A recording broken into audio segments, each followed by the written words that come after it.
아무리 해도 안 될 때라는 제목으로 함께 좀 은혜를 나누고자 합니다. 지난주에 제가 어떤 책을 읽다가 이렇게 영화 한 편을 소개하고 있더라고요. 그 영화가 바로 이제 패치 아담스입니다. 아마 굉장히 오래된 영화인데 정신병동을 그린 그런 영화입니다. 주인공이 이제 아담스인데요. 참 인생의 그 방황이 멈추질 않고 내가 어떻게 마음을 추스릴 수 있을까 이렇게 고민하던 끝에 무슨 생각이 들었는지 스스로 이제 정신병동으로 들어갑니다. 이제 거기서 한 이상한 사람을 만나는데요. 정신병 환자입니다. 정신병동 문 앞에 딱 들어서는데 말이죠. 갑자기 자기 앞에 나타나서 말이죠. 손가락을 이렇게 내밀면서 이게 몇 개로 보입니까? 이렇게 묻는 거예요. 우리 성도님들 지금 몇 개로 보입니까? 예. 예. 그래서 이 주인공 아담스가 말이죠. 4개입니다. 그러니까 이 정신병 환자가 하는 말이 또 천치 같은 한 놈 또 들어왔네.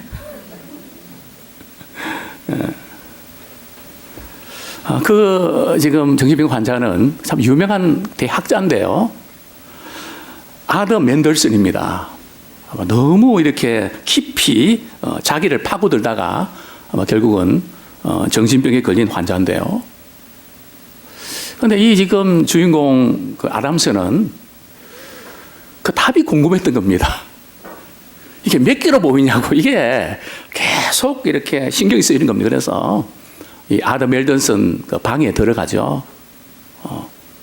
이 아더 멜던슨은 뭔가 이렇게 이상한 수학 기호를 막 쓰면서 말이죠. 이제 물을 마시면서 막 연구를 합니다. 그런데 이 컵이 물이 조금 셉니다. 그래서 아담스가 이렇게 테이프로 그 새는 것을 이렇게 메꿔줍니다. 물이 안 새거든요. 종이에 번지질 않습니다. 되게 아마 고마웠던 모양이에요. 그래서 의자를 고치 않고 또 이렇게 묻습니다. 몇 개로 보이냐고. 가까이에서 말이죠. 아담스에게 몇 개로 보입니까? 그러니까 아담스가 4개로 보입니다. 그때 이 아더 멜던슨이 이렇게 말합니다. 당신은 똑똑한 게 탈이라고. 당신은 항상 문제에다 초점 맞추기 때문에 해답을 찾지 못하는 거라고. 다시 한번 보라고. 몇 개로 보이는가? 그래서 또 손가락을 내밀면서 말이죠. 몇 개로 보입니까? 우리 성도님 어떻습니까? 몇 개로 보이십니까? 아직도 4개입니까? 혹시 2개로 보이는 분 안 계십니까? 예. 그랬더니 그러면서 이렇게 말합니다. 손가락 너머로 보라고. 손가락 너머 있는 나를 보라고. 이 4개만 보지 말고 문제만 보지 말고 그 너머를 바라보라고. 그러면서 이 주인공이 말이죠. 눈을 이렇게 집중하면서 이렇게 말합니다. 8개로 보입니다. 그러니까 이 아더 멜던슨이 말이죠. 코렉트 그럽니다. 대답 아주 잘했다고. 항상 그 문제에 빠져서 거기에만 집중하지 말고 항상 새로운 것을 바라보는 그런 사람이 되라고. 남들이 못 보는 것을 바라보라고. 그리고 이 주인공은 말이죠. 정신병에서 나옵니다. 그리고 소아과 의사가 되려고 의대 공부를 하게 됩니다. 이런 내용인데요.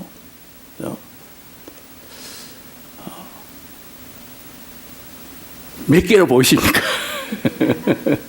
몇 개로 보이십니까? 여전히 4개, 죽을 때까지 4개로 보일 것 같지 않습니까? 이제 우리가 손가락 사이 너머로 우리 주님이 보여주시는 그 답을 볼 수 있는 그런 저와 우리가 되기를 소원합니다.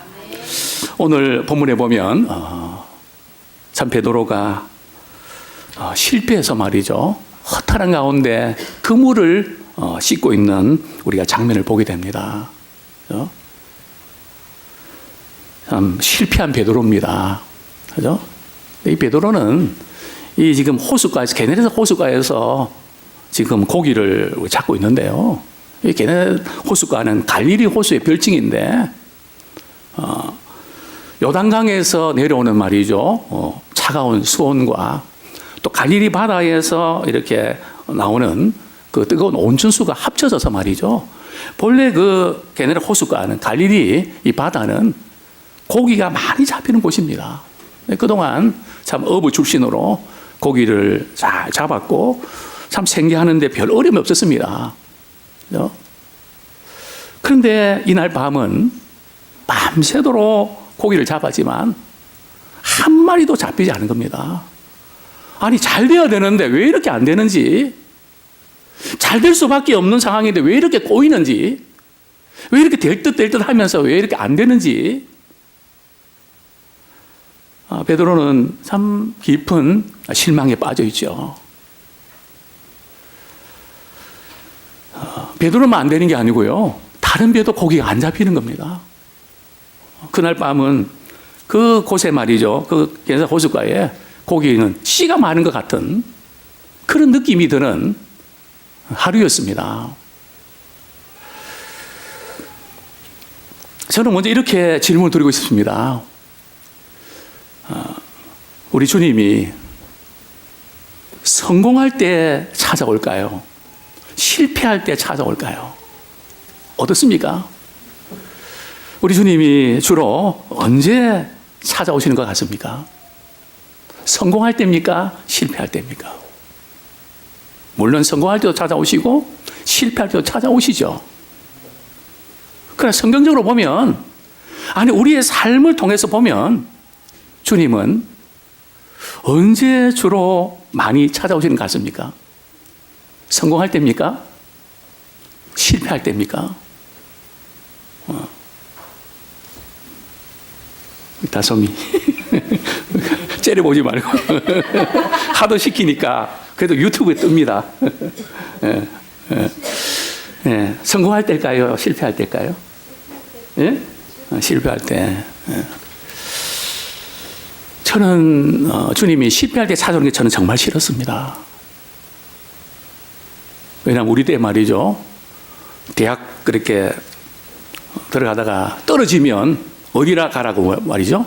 신학교나 가라. 저는 그 말이 싫었습니다. 내가 잘 나가고 성공하고 이때 나 주님 위해서 버리지, 내가 실패했기 때문에 주님을 따른다는 거, 우리도 그렇잖아요. 일이 너무 어려우면 교회 가기 싫잖아요. 이런 내 모습 보기가 싫잖아요. 저는 그게 너무 싫었습니다. 나는 성공하고 주님 앞에 설 거다. 근데 아직까지 성공을 못했습니다. 우리 주님은 성경 대부분에 보면은 실패할 때 찾아오세요. 왜 그런지 아십니까? 물론 성공할 때도 찾아오시죠.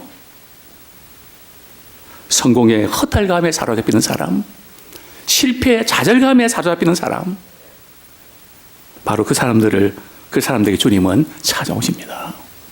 어쩌면 우리 인생이 그런 게 아닐까요? 저는 이렇게 참 정의를 내리고 싶습니다. 인생이 뭐냐? 물론 연세 드신 많은 분들 계시지만 저는 이렇게 정의하고 싶습니다.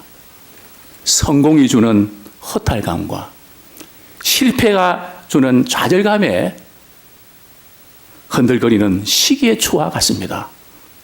멋있는 말 같지 않습니까? 제가 말해도 멋있는 것 같아요. 뭐 아멘도 아무도 안 하시네요. 이런 거는 뭐 아멘 안 해도 됩니다. 제가 볼 때 그런 것 같다는 거죠. 말씀은 아니니까요. 그죠? 참 성공이 주는 허탈감, 실패감 주는 좌절감 속에서 마치 시계추처럼 말이죠, 오르락 내려가는, 이게 우리의 모습이 아닌가요? 그죠? 이제 중요한 것은 바로 이 실패할 때에 우리 주님이 찾아오신다는 겁니다. 그죠? 전 베드로가 오늘 본문에 보면 고기를 잡는데요, 한 마리도 안 잡히는 겁니다. 그죠? 그물을 던졌는데 말이죠, 물을 던지고 나서 얼마 더 기다렸다가 말이죠. 뭐가 잡혔겠지. 그죠? 기대를 걸고 그 물을 끌어올리는데 말이죠. 그냥 가벼운 겁니다. 너무 가벼운 겁니다. 혹시 싶어서 올렸는데 말이죠. 역시입니다. 아무것도 남는 것도 없고 아무것도 올라오는 게 없습니다. 한 번만 던졌을까요? 수없이 던졌는데, 기대를 가지고 던졌는데 역시나 안 되는 겁니다. 아무리 해도 안 되는 겁니다. 이런 가운데 이제 이 베드로는 다음날 고기를 잡기 위해서 이제 그물을 씻고 있는 허탈한 모습. 한 마리 고기도 잡히지 않으면 생계에 지장이 생기는데 참 이런저런 걱정이 앞섭니다. 바로 그 현장 속에 주님이 찾아오셨습니다.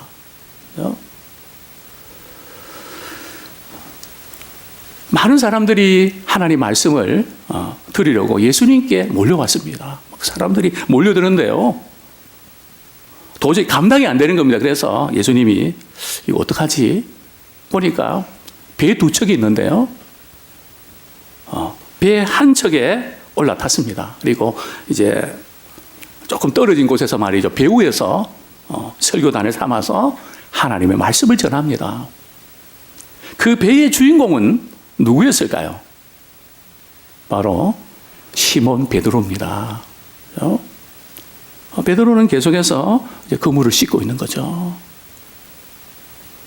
만약 베드로의 말이죠. 그 배에 고기가 많이 잡혔더라면 예수님이 그 배를 사용할 수 있으셨을까요? 또 그 베드로가 예수님을 만나고 예수님의 제자가 됐을까요? 아닙니다. 지금 베드로의 배는 빈배입니다. 빈배이기 때문에 주님이 도구로 쓰셨습니다. 사랑하는 성도님들이요, 우리 인생이 아무것도 모은 것도 없고 아무것도 이룬 것도 없고 아무것도 가진 게 없습니까? 그래서 나는 아무것도 할 수 없고 이렇게 살다가 끝날 것 같습니까? 그래서 두렵고 불안하고 마음이 상하십니까? 바로 마음이 상할 때에 베드로에게 찾아오신 주님이 오늘 우리에게 찾아오십니다. 우리 주님은 실패한 우리에게 찾아오십니다. 비록 빈배지만은 주님이 쓰십니다. 제가 또 하나의 명언을 만들었거든요. 한번 기록해 보십시오. 나의 배가 텅 비었지만 주님을 모시면 가득 찬 배가 된다. 이 기네스감 아닐까요? 제가 만들어 놓고도 기가 차는 거 있죠. 간혹 그런 거 있죠. 자기가 해놓고 또 참 말이 멋있다. 저도 이제 다운배를 땄습니다. 그렇습니다. 나의 빈배가 말이죠. 주님을 모시면 가득 찬 배가 됩니다. 우리가 한번 따라하시겠습니다. 나의 빈배가 주님 모시면 꽉 찬 배가 된다. 우리는 빈배지만은 주님의 도구로 쓰임 받을 수 있습니다. 혹시 우리 가운데 직장이 안 되고 그래서 남는 게 시간뿐인 분도 있습니까?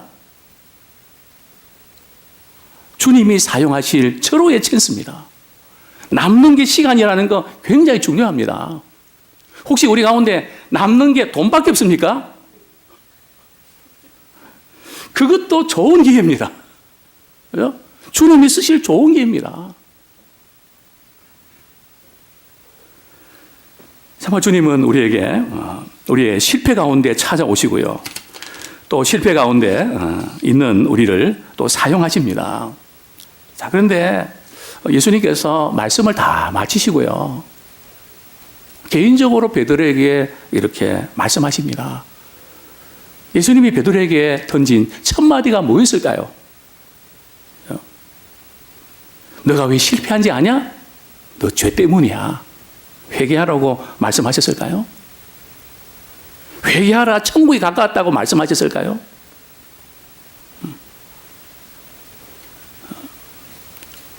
예수님 베드로에게 뭐라고 말씀하셨을까요? 예수님은 베드로에게 이렇게 말씀하셨죠. 우리 누가복음 5장 4절 말씀. 누가복음 5장 우리 4절 말씀 같이 한번 읽겠습니다. 시작. 말씀을 마치시고 시몬에게 이르시되 깊은 데로 가서 그물을 내려 고기를 잡으라. 그죠? 예수님께서 시몬에게 말이죠. 찾아오셔서 시몬에게 이렇게 말씀하십니다. 깊은 데로 가서 그물을 던져라. 그죠? 우리는 이 말씀을 찬양도 부르고 은혜로운 부분으로 받아들이지만은 베드로의 입장에서는 말이죠. 이 말씀을 받아들이는 것 자체가 당혹스러운 그런 순간입니다. 왜요? 베드로는 고기 잡는 데 전문가입니다. 당시 예수님의 직업은 뭐였을까요? 목수입니다. 하나님 말씀 전하는 건 잘 알지만은 세상 돌아가는 일이나, 그죠? 고기 잡는 데는 내가 전문가란 말이죠. 하나님의 말씀은 그렇지만 이 내 분야에서 이것은 내가 더 잘 압니다. 내가 밤새도록 그물을 던져서 고기 한 마리 못 잡았는데 이제 그물을 싣고 있는데, 그죠? 지금 이 시간대가 언제일까요? 밤일까요? 낮일까요? 낮입니다. 그죠? 말씀 가르치시고 그 다음에 이제 개인적으로 말씀하시니까, 그죠? 뭐 정확한 시간 알 수 없지만은 우리 상식적으로 생각할 때 예수님의 이 말씀이 이해가 안 됩니다. 그죠? 고기가 밤에 많이 잡힙니까? 낮에 많이 잡힙니까? 네, 우리 양 집사님이 일가견이 있으시죠? 밤입니까? 낮입니까? 예, 지금, 물론 어떤 분들은 밤낮으로 잘 잡는 분도 계시지만, 주로 이제 밤에 고기들이 많죠. 그죠? 낮에는 고기들이 잘 움직이지 않습니다. 물론 눈먼 고기들도 간혹 있지만, 또 고기는 깊은 데서 잘 잡힙니까? 적당한 데서 잘 잡힙니까? 제가 고기 밥을 말이죠. 그냥 7, 8년 됐나요? 하여튼 제가 고기들이 저를 좋아합니다. 밥 주는 시간에 꼬리를 흔들거든요. 지느러미를 흔듭니다. 제가 그걸 보면서 많은 걸 깨닫습니다. 우리 낚시할 때도 말이죠. 땅에 닿으면 고기 잘 잡힙니까? 안 잡힙니까? 잘 안 잡히죠. 그죠? 깊은 데는 고기가 잘 안 잡힙니다. 근데 예수님께서는 말이죠. 깊은 데로 가서 그물을 던져라. 그죠? 이게 상식적으로 이해가 안 되는 거예요. 그죠? 지금도 이 베드로는 말이죠. 베드로와 다른 그 동업자들은 어떤 상황입니까? 이제는 오늘은 그냥 도저히 안 되는구나. 그물을 말이 씻는, 그죠? 이제 그런 장면인데 다시 깊은 곳에 말이 그물을 더 내리라 그러니까 어쩌면 짜증도 났겠죠. 그죠? 지금 만사가 괜찮을 때입니다. 왜냐하면 고기가 그대로 잡혔더라면 덜 피곤할 텐데 말이죠. 한 마리도 못 잡고 말이죠. 신경이 예민해 있는데, 그죠? 가서 빨리 쉬고 싶은데 말이죠. 예수님께서 이제 말씀하시니까. 그죠? 그러니까 베드로 입장에서는 예수님의 말씀을 우리가 받아들인다는 것이 대단히 어려웠다는 겁니다. 그죠? 정말 우리에게 이제 중요한 것은 우리 아무리 해도 안 될 때 말이죠. 바로 그때가 주님이 일하실 때입니다. 그죠? 자, 베드로는 이 그물을 던졌는데요. 던지기까지 쉽지 않았습니다. 그죠? 왜냐하면 자기 경험, 자기의 선입견, 자기의 주장 모든 것을 버려야 됩니다. 그죠?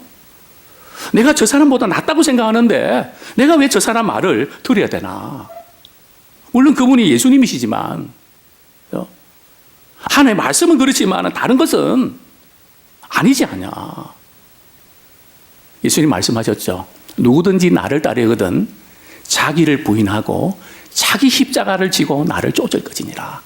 신앙생활의 가장 중요한 부분들이 바로 여기에 핵심이 있습니다.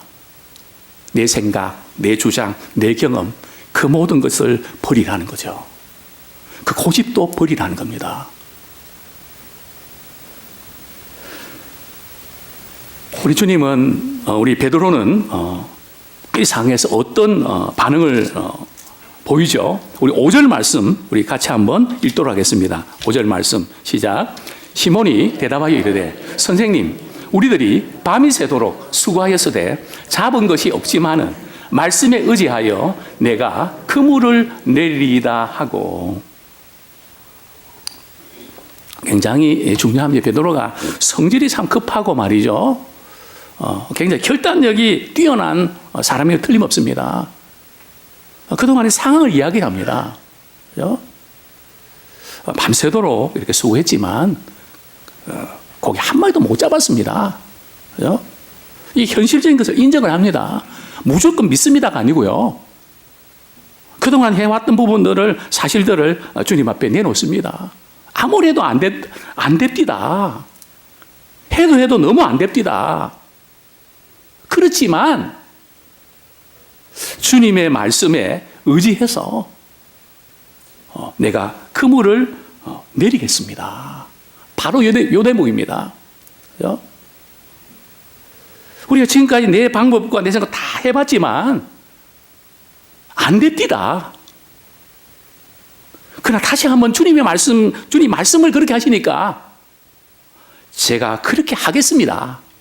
사랑하는 성도님들, 저는 이렇게 도전을 드리고 싶습니다. 우리가 중요한 결정을 할 때에 어떤 사건 앞에서 판단하고 행동할 때에 주의 말씀에 의지해서 깊은 데 그물을 내리겠다. 이런 적이 몇 번입니까?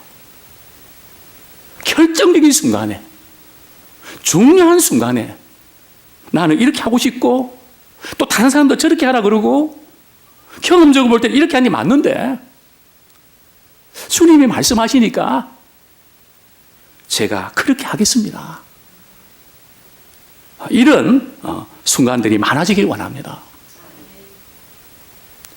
주의 말씀에 의지해서 제가 그물을 내리겠습니다. 내 경험에 의지하는 것도 아니고 내 상식에 의지하는 것도 아니고 내 실적에 의지하는 것도 아니고 주님의 말씀에 의지해서 제가 그물을 내리겠습니다. 이런 믿음에 결단이 있는 우리 모두가 되기를 소원합니다. 자, 그런데 어떤 일이 벌어졌을까요? 그죠? 우리 내용 결과 잘 압니다. 그죠? 그물이 말이죠. 터지도록 고기가 많이 잡혔습니다. 그죠? 자기 배에다 가득 채우고요. 그래도 남으니까 다른 배들 불러갖고 말이죠. 배에 채웁니다. 그죠? 그런데 어떻게 말이죠? 이런 일이 났을까요? 그죠? 그 밤새도록 없던 고기가 말이죠. 어디서 몰려왔을까요? 그죠? 이런 추측해 볼 수 있죠. 어쩌다가 말이죠. 갑자기 고기대들이 말이죠. 예수님이 계신 그곳에 말이죠. 베드로의 배 근처로 이렇게 몰려왔다. 그죠? 이런 가능성 우리가 있겠죠. 물론 그런 가능성이 있습니다. 예수님은 고기가 흘러가는 것을 움직이는 것을 아시니까요. 전지전능하신 분이기 때문에. 그러나 제가 볼 때는 예수님께서 고기를 그쪽으로 말이죠. 몰아오신 겁니다. 왜냐하면 우리 하나님은 말이죠. 우리 예수님은 고기들에게 명령하면요.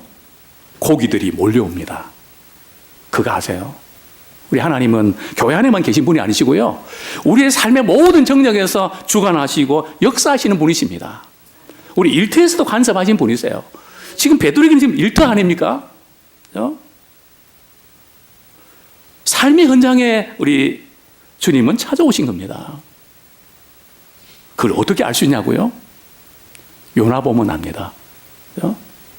요나가 하나님의 명령 말이죠. 순종하기 싫어서 니누에로 가지 않고 다시스로 도망을 치다가 말이죠. 배에 풍랑을 만나지 않습니까? 제비를 뽑아보니까 요나가 당첨됐습니다. 선장이 넌 이실직고해라고. 내가 하나님께 사명받았는데 도망치다가 하나님이 풍랑을 이렇게 만드신 겁니다. 그럼 어떻게 하면 좋겠냐? 나를 바다에 던지십시오. 그러면 풍랑이 잔잔해질 겁니다. 그래도 안쓰러워서 말이죠. 어떻게 해보려고 하지만 더 풍랑이 거칠어집니다. 할 수 없이 말이죠. 요나를 배에서 바다로 던집니다. 자, 그때 어떤 일이 벌어졌을까요? 우리가 잘 알고 있죠. 한 물고기가 말이죠. 요나가 떨어진 걸 보고 말이죠. 삼켜버립니다. 우연일까요? 성경은 말씀합니다. 요나서 1장 10절에 17절에 보면 이렇게 말씀하죠. 하나님께서 풍랑이 있는 바다에 요나를 던질 때 정확한 그 지점에 말이죠. 한 큰 물고기를 예비하셨다고요. 참 이 하나님의 이 말씀과 하나님 하신 일이 너무 기가 막히지 않습니까? 물고기가 조금 늦게 갔더라면 말이죠. 요나는 여지없이 죽었습니다. 바로 그 지점에 말이죠. 바로 그 시간에 그 물고기는 요나를 삼켰습니다. 하나님이 예비하신 거죠. 그 하나님은 우리의 모든 삶의 영역에서도 예비하시는 분이십니다. 정확한 그 지점에 찾아오셔서 역사하시는 분이십니다. 자, 이 베드로는 이 참 엄청난 고기들이 잡히는 현장에서 말이죠. 생각지 않은 반응을 보이게 됩니다. 만약 우리에게 말이죠. 생각지 않은 이 고기들이 많이 잡혔을 때 우리는 어떻게 했을까요? 두 배의 말이죠. 고기가 그러니까 잠길 정도로 가득했습니다. 상인은 어떻게 했을 것 같아? 예. 이렇게 지금 말이죠. 고기가 엄청 많이 잡혔으면 어떻게 했을까요? 저 같으면요. 가락시장에 가서 경매에 붙여서 말이죠. 많은 돈을 벌고 그걸 한턱 쏘기도 하고 말이죠. 회식도 했을 겁니다. 그런데 지금 베드로는 이상한 반응을 보입니다. 무엇이 베드로를 이렇게 만들었을까요? 우리 본문 8절 말씀 같이 읽겠습니다. 시작. 시몬 베드로가 이를 보고 예수의 무릎 아래 엎드려 이르되 주여 나를 떠나소서 나는 죄인이로소이다 하니. 실패한 베드로에게 찾아오셔서 우리 주님은 베드로에게 성공을 안겨주셨습니다. 그러나 베드로는 성공의 기쁨에 도취되지 않고 그 크신 주님의 사랑 앞에서 자신을 발견합니다. 지금 베드로의 관심은 대박이다가 아니라 말이죠. 그 크신 우리 주님 앞에서 나라고 하는 존재는 도대체 어떤 존재인가? 바다의 물고기를 바라보시는 그 주님은 내 삶의 내 마음과 내 삶의 모든 것을 훤히 바라보시는 분 아닌가? 내 모든 삶을 투명하게 그분은 바라보고 계신다. 그러니까 얼마나 자신이 추한 모습인지, 얼마나 부끄러운 모습인지, 주님 앞에서 무릎을 꿇고 말이죠. 나는 죄인입니다. 자, 그런데 우리 한 가지 독특한 표현을 보게 되는데요. 우리 8절에 보면 시몬 베드로가 이를 보고 예수의 무릎 아래에 엎드려 이르되 주여 나를 떠나소서 나는 죄인으로소이다. 우리 베드로가 처음 예수님 만날 때 예수님을 뭐라고 부르죠? 우리 5절 말씀 같이 읽겠습니다. 시작. 시몬이 대답하여 이르되 선생님 우리들이 밤이 새도록 수고하였으되 잡은 것이 없지만은 말씀에 의지하여 내가 그물을 내리리이다. 처음 예수님 만났을 때 예수님을 부르는 호칭이 뭡니까? 선생님. 고기가 많이 잡힌 후에 말이죠. 너무 놀라서 불렀던 예수님의 호칭은 뭐죠? 주여, 주님이라고 부릅니다. 이 굉장히 중요한 부분이죠. 이제 내 인생의 주인은 내가 아니고 돈도 아니고 어떤 사람도 아니고 주님이 내 인생의 주인입니다. 교회만 다니고 예수를 믿는 인생이 아니라 주님을 나의 인생의 주인으로 모셔드리는 그런 전환점이 있기를 소원합니다. 정말 자신의 그 죄된 모습을 우리가 발견합니다. 그렇죠? 우리는 성공했을 때 성공이 주는 기쁨에만 우리 좋아하지 말고 왜 나 같은 사람을 하나님이 이렇게 사랑하시는가? 그 주님께 관심을 집중시키는 우리가 되기 원합니다. 우리 주님께서 베드로에게 사명을 맡기십니다. 실패한 베드로, 빈배 참 허탈한 그 베드로에게 찾아오셔서 주님은 성공하게 하시고 사명을 맡기시는데요. 그 사명이 무엇일까요? 우리 10절 말씀 같이 읽겠습니다. 시작. 세베대의 아들로서 시몬의 동업자인 야고보와 요한도 놀랐습니다. 예수께서 시몬에게 이르시되 무서워하지 말라. 이제후로는 내가 사람을 취하리라 하시니. 참 예수님께서는 베드로에게 사명을 맡기십니다. 보통 우리 같은 말이죠. 참 예수님 말씀대로 그물을 깊은 데 던지니까 말이죠. 이렇게 배 2대에 말이죠. 가득 찰 정도로 고기가 잡혔으면 우리 같으면 예수님께 뭐라고 말씀했을 것 같아요? 저는 이렇게 말씀드렸을 것 같습니다. 예수님, 저와 동업합시다. 내 수익을 위해서 주님은 나의 최고의 동업자입니다. 최고의 CEO입니다. 나와 통업합시다. 우리는 이익과 손해에 민감한 우리의 모습은 혹시 아니지.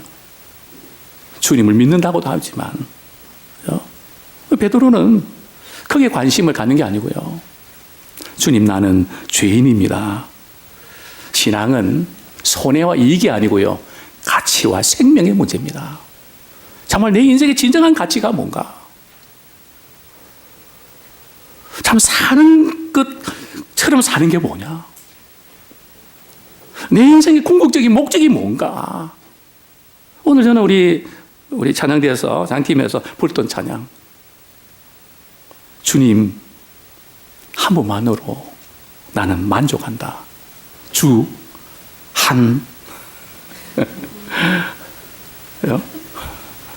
와, 굉장히 이렇게, 그죠? 우리가 잘 아는 부분이지만은, 그죠? 주님 한 분만 나는 부족하지 않다는 거죠. 이런 영적인 눈이 열리는 우리가 되기 원합니다. 근데 오늘 본문에 조금 더 이상한 것은 말이죠. 또 이 장면입니다. 11절 말씀 읽고 말씀을 우리가 정리하겠습니다. 시작. 그들이 배들을 육지에 대고 모든 것을 버려두고 예수를 따르니라. 저 같으면요, 가라시장 가서 경매에 붙여서 말이죠, 돈을 챙기고 말이죠, 주님을 따르면 되잖아요. 그것을 다 버려두고 따를 만한 가치가 있는 걸까요? 좋은 혜택과 유익이 있는데 이거 다 버려두고 주님을 따를 만한 가치가 있는 걸까요?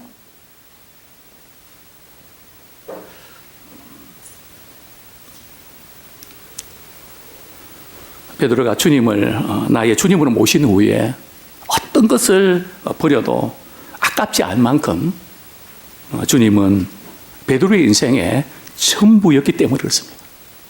아깝지 않을 만큼. 사랑하는 성도님들이, 우리는 이제 실패해서 성공해서 소명으로 나가기를 소원합니다. 이 베드로의 이런 헌신과 결단이 혹시 우리에게 말이죠, 이건 무분별한 희생이나 복종을 의미하는 것일까요? 모든 거 다 버려두고, 가정도 버려두고 선교사로 가고 목회자로 가면 된다는 말일까요? 그렇진 않습니다. 모든 사람에게 이렇게 해당되는 것은 아닙니다. 제자들은 복음을 위해서 자신의 삶을 헌신한 사람들입니다. 그렇다면 우리 같이 평신도는 이 말씀과 상관이 없는 걸까요? 그렇지는 않습니다. 우리의 삶의 현장 속에서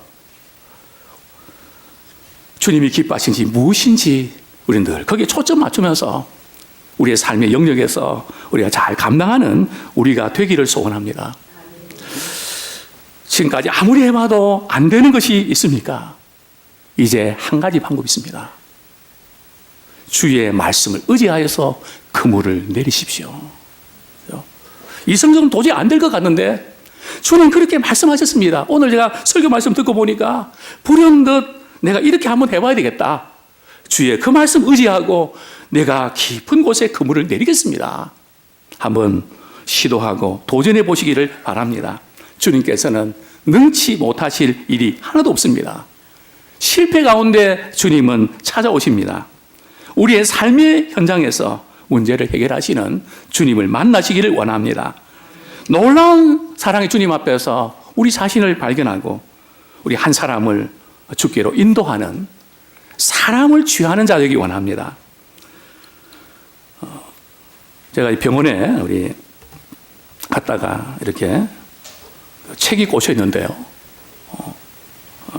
그 책을 이렇게 손에 들었습니다.